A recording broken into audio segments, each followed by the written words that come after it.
bendiga, hermanos, bienvenidos a Leamos la Biblia en un año. Seguimos la lectura en la Biblia, traducción del lenguaje actual, y vamos a leer los capítulos del 11 al 13 del primer libro de Samuel. Dice así primero Samuel capítulo 11. Un hombre llamado Naas, jefe de los amonitas, se preparó para atacar la ciudad israelita de Jabes de Galaad. La rodeó con su ejército, pero los habitantes de la ciudad le mandaron a decir: no queremos guerra, preferimos hacer un arreglo contigo, aunque tengamos que ser sus esclavos. Naas les contestó: acepto el arreglo con la condición de que me dejen sacarle el ojo derecho a cada uno de ustedes, así me burlaré de todo Israel. Los representantes de Jabes le pidieron un plazo de 7 días para enviar mensajeros a todo Israel y pedir ayuda. Se comprometieron a rendirse si nadie venía en su ayuda. Cuando los mensajeros dieron la mala noticia en Gibea, que era donde vivía Saúl, toda la gente comenzó a llorar a gritos. En ese momento Saúl volvía del campo donde había estado preparado el terreno para la siembra y preguntó: ¿qué le pasa a la gente? ¿Por qué llora? Cuando le contaron lo que pasaba en Jabes, el Espíritu de Dios vino sobre él y Saúl se enfureció. Tomó entonces 2 toros y los partió en pedazos y luego envió mensajeros por todo Israel con los pedazos de los toros y con este mensaje: así despedazaré el ganado de quienes no se unan a mí y a Samuel en esta guerra. Dios hizo que los israelitas se llenaran de miedo, así que todos se prepararon para la guerra. Cuando Saúl los contó, eran 300,000 hombres de Israel y 30,000 de Judá. Entonces mandaron este mensaje a los de Jabes de Galaad: mañana al mediodía llegaremos para librarlos de los amonitas. La gente de Jabes se puso muy contenta al recibir este mensaje, pero los amonitas les engañaron diciéndoles: mañana nos rendiremos y ustedes podrán hacer con nosotros lo que quieran. Al día siguiente Saúl dividió su ejército en 3 grupos. Cuando ya estaba por amanecer, atacaron el campamento de los amonitas. La batalla duró hasta el mediodía y los israelitas mataron a muchos de ellos. Los amonitas que quedaron vivos huyeron cada uno por su lado. Entonces Samuel dijo al pueblo: traigan a los que se burlaron de Saúl. Como no querían que Saúl fuera nuestro rey, los vamos a matar. Pero Saúl dijo: por esta vez no vamos a matar a nadie, porque hoy Dios nos ha librado de nuestros enemigos. Luego Samuel le dijo a la gente: vengan, vamos a Gilgal, hagamos una fiesta, pues ya tenemos rey. Toda la gente se fue a la fiesta y ahí le presentaron a Dios las ofrendas de paz. Primero Samuel capítulo 12. Más tarde Samuel les dijo a todos los israelitas: ustedes me pidieron un rey y he cumplido su deseo. Les he dado un rey, que de ahora en adelante los gobernará. Desde que yo era joven hasta la fecha he sido jefe de ustedes, y mis hijos son parte del pueblo, pero ya estoy viejo. Ha llegado el momento en que delante de Dios y de su rey me digan cómo me he portado, con quién he sido injusto y a quién le he quitado con engaños o a la fuerza, de quién he recibido dinero para cometer injusticias y a quién le he robado su buey o su burro.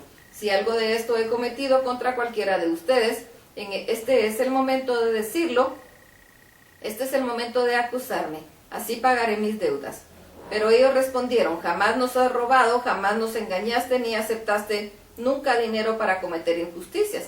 Entonces Samuel les dijo: Dios es rey que él ha elegido, Dios y el rey que él ha elegido son testigos de que ninguno de ustedes me acusa de nada. Y ellos respondieron: así es, Dios y el rey son testigos.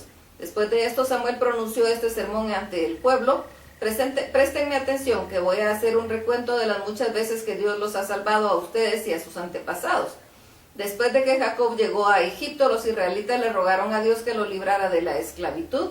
Entonces Dios envió a Moisés y a Aarón para que sacaran de Egipto a los antepasados de ustedes y los trajeran a esta tierra. Sin embargo, ellos se olvidaron de Dios. Por eso él permitió que los dominara Sísara, el jefe del ejército Azor de los filisteos y del rey Moab. Pero los israelitas reconocieron que se habían alejado a Dios y le dijeron: hemos pecado contra ti, hemos adorado a Baal y a Astarte, dioses de las otras naciones. Líbranos del poder de nuestros enemigos y te adoraremos solo a ti. Dios envió entonces a Jerobaal, Bedán y Jefté, y también a mí, para librarlos del poder de sus enemigos. Por eso ahora ustedes viven en paz. Acuérdense también de que cuando supieron que los iba a atacar Naas, el rey de los amonitas, ustedes me pidieron que les diera un rey, a pesar de que su rey era Dios, que sacó de Egipto a nuestro pueblo. Pues bien, nuestro Dios les ha dado un rey el que ustedes pidieron. Si ustedes y su rey obedecen y sirven solo a Dios, Él los bendecirá a ustedes y ustedes vivirán en paz. Pero si no lo obedecen, entonces los castigará como lo hizo con sus antepasados. Prepárense porque en este momento Dios va a hacer un milagro delante de nosotros. Como saben, ahora es el tiempo de la cosecha y no el tiempo de lluvias. Sin embargo, voy a pedir a Dios que haga llover y envíe truenos, así Dios les mostrará que ustedes hicieron muy mal al pedirle un rey. Entonces Samuel le pidió a Dios que enviara lluvia y truenos, y Dios así lo hizo. Y al ver los israelitas lo que Dios y Samuel habían hecho, sintieron mucho miedo y le dijeron a Samuel: hemos sido muy rebeldes, pues hasta hemos exigido tener un rey, ruégale a Dios que no nos quite la vida. Y Samuel les contestó: no tengan miedo, aunque han hecho mal, no dejen de obedecer y amar a Dios. Al contrario, sírvanle de buena gana y no adoren a esos ídolos huecos y vacíos que no pueden hacerles bien ni ayudarlos. Dios no los rechazará a ustedes, pues quedaría mal ante los otros pueblos. Además, Él quiso que ustedes fueran suyos. En cuanto a mí, nunca dejaré de pedirle a Dios por ustedes. Dejar de hacerlo sería un pecado. Yo siempre les enseñaré a portarse bien y a vivir como Dios quiere. Ustedes saben bien todo lo bueno que Dios ha hecho por ustedes, por eso obedézcanlo y sírvanle siempre de buena gana. Si no lo hacen, ustedes y su rey morirán. 1 Samuel capítulo 13. Saúl ya era adulto cuando empezó a reinar. En el segundo año de su reinado eligió a 3,000 hombres de Israel para formar su propio ejército. De ellos 2,000 estaban con él en Micmas y en las colinas de Betel, y los otros 1,000 estaban con su hijo Jonatán en Gibea de Benjamín. Al resto de los israelitas los mandó de vuelta a su casa.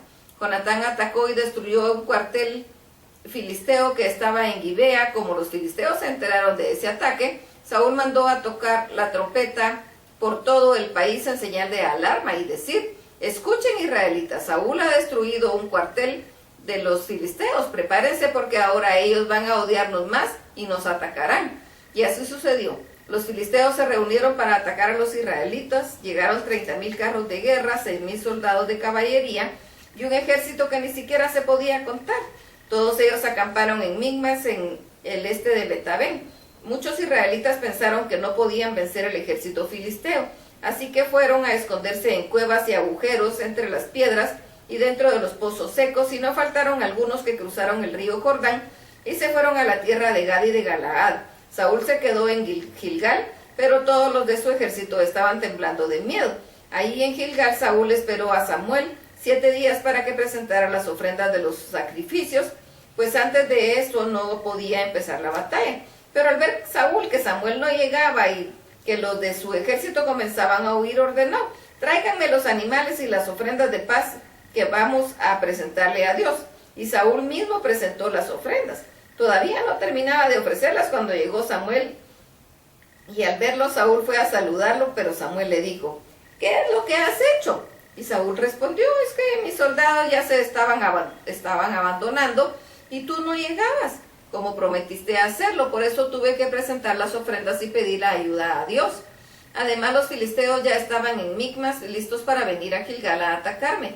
Pero Samuel le dijo: estás loco. Si hubieras obedecido la orden de tu Dios, tu reino habría durado para siempre.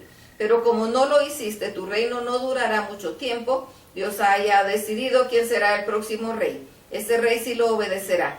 Dicho esto, Samuel se alejó de Gilgal y se fue a Gibea de Benjamín. Ahí Saúl contó a los soldados que aún estaban con él, y eran como 600, todos ellos se quedaron con él y con su hijo Jonatán. Mientras tanto, los filisteos que acampaban en Micmas dividieron su ejército en 3 grupos. Uno de ellos se fue hacia Ofra, cerca de Sual, el otro se dirigió a Betorón y el tercero se fue hacia la frontera que está en el valle de Seboín, en el camino al desierto. Entre los israelitas no había quien trabajara el hierro. Los filisteos no se lo permitían por temor a que hicieran espadas y lanzas de ese metal. Ni siquiera tenían cómo afilar sus arados, azadones, hachas y picos. Por eso tenían que ir al país de los filisteos y pagarles mucho dinero para que les afilaran sus herramientas. El día de la batalla, los únicos que tenían una espada y una lanza eran Saúl y Jonatán. Mientras tanto, una parte del ejército de los filisteos acampó en el paso de Micmas. Hasta aquí la lectura. Dios los bendiga.